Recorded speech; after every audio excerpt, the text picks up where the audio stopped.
नमस्कार साथियों। एक दो दिन पहले भारतीय जनता पार्टी में दिल्ली के सांसद मनोज तिवारी जी अपनी बदजुबानी के लिए काफ़ी सुर्खियों में आए। हमारे पास एक मामला उनसे जुड़ा हुआ पड़ा था, बट हमें लगा कि भाजपा ने उनको किनारा किया हुआ है तो उन पर बात करनी व्यर्थ है। बट क्योंकि वो सुर्खियों में आए तो उनसे जुड़े हुए एक बहुत खास विषय को मैं आपके सामने रखना चाहता हूं।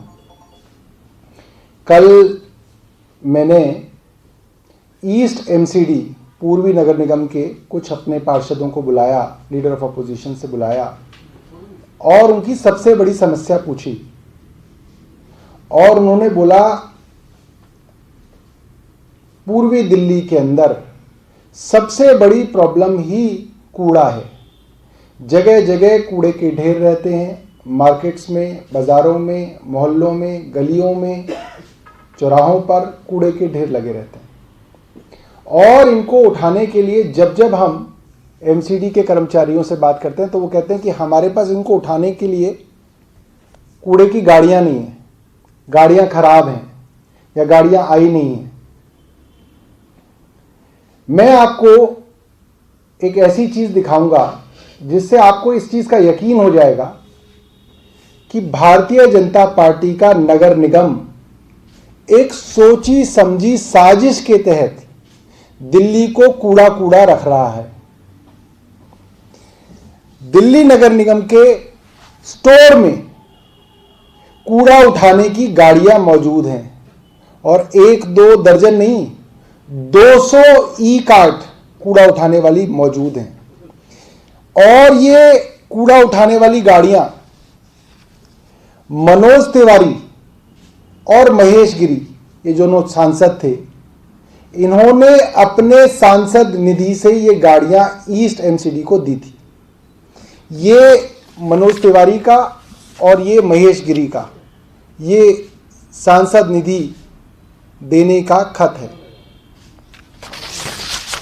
और ये वो कूड़े वाली गाड़ियां हैं जो पड़ी पड़ी नगर निगम के स्टोर में कूड़ा हो रही हैं।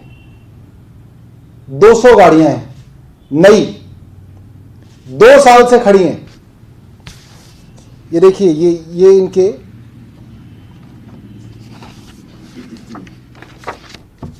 ये नई गाड़ियां दिल्ली नगर निगम के स्टोर में उत्तरी, ये पूर्वी ईस्ट एमसीडी के अंदर ये गाड़ियां खड़ी हुई हैं, 200 गाड़ियां। इन गाड़ियों के विषय में कई सवाल निकलते हैं। ये गाड़ियां आनन फानन में क्यों खरीदी गई? साधारण तौर पे ई रिक्शा 65,000 70,000 रुपए की आ जाती है बाजार में। आप अगर किसी ई रिक्शा वाले से पूछेंगे वो आपको बता देगा। ये ई रिक्शा, एक ई रिक्शा करीब 2.25 लाख रुपए की पड़ी है सांसद निधि से। और वो भी एक नहीं, जब आप एक खरीदते हैं तो आपको 60-70 हजार की मिलती है। जब आप 200 खरीदते हैं तो आप सोचिए आपको वो कितने की मिलनी चाहिए। आप सीधा मैन्युफैक्चरर से खरीद सकते हैं, मगर उसके दाम 3 गुना दामों में सांसद निधि के फंड से ये ई रिक्शा खरीदी गई हैं। ईस्ट एमसीडी ने खरीदी है, मनोज तिवारी और महेश गिरी के फंड से खरीदी है। अब इससे कई सवाल उत्पन्न होते हैं, क्योंकि एमसीडी तो फेसलेस है, उसका कोई चेहरा नहीं है। आप कहिए एमसीडी को गाली दे, किसको दो? क्योंकि कोई है ही नहीं। हर साल नए मेयर आ जाते हैं, हर साल नई स्टैंडिंग कमेटी बन जाती है, आप किसको कोसोगे? तो मेरे सवाल सीधे सीधे मनोज तिवारी जी से हैं। आप जब करोड़ों रुपया, जो देश का पैसा है, लोगों का पैसा है, आपका जेब का पैसा नहीं है, करोड़ों रुपया जब आप इन गाड़ियों के लिए दे रहे थे, कि क्या आपने ईस्ट एमसीडी से बात की थी कि इन गाड़ियों का क्या इस्तेमाल होना है, इन गाड़ियों की क्या जरूरत है? क्योंकि ये जो गाड़ियां खरीदी हैं वो ईस्ट एमसीडी ने खरीदी है मनोज तिवारी के कहने पे। ईस्ट एमसीडी के Satyadev Tomar, executive engineer, central zone Nand Nagri Shahdara, इनके नाम पे बिल काटा गया है।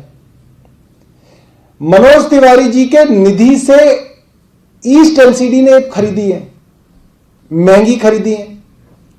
ये जो महंगी खरीदी है, इसके अंदर ये जो भ्रष्टाचार हुआ है, ये जो 3 गुना दाम बढ़े हैं, ये पैसा किसकी जेब में गया? ये सवाल जो है, इसका जवाब जो है, मुझे लगता है वो मिलना चाहिए और मनोज तिवारी जी को बताना चाहिए कि उनको क्या लगता है कि ये पैसा किसकी जेब में गया है।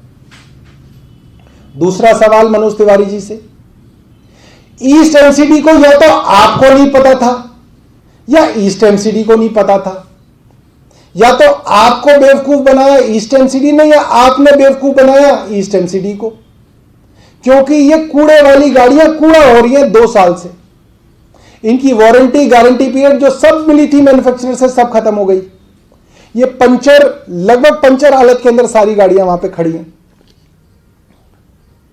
तो मनोज तिवारी जी अपनी बात स्पष्ट करें और ईस्ट एमसीडी के वकील और ब्रांड एम्बेसडर गौतम गंभीर, वो ईस्ट एमसीडी का जो रुख है वो साफ करें, क्योंकि ईस्ट एमसीडी में कोई जवाब देने वाला नहीं है।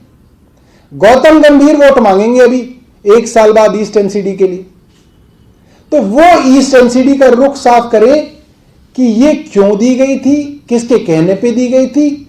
ईस्ट एमसीडी ने मनोज तिवारी को बेवकूफ बनाया या मनोज तिवारी ने ईस्ट एमसीडी को बेवकूफ बनाया, या दोनों ने मिलकर जनता को बेवकूफ बनाया? ये चीज ये बताएं।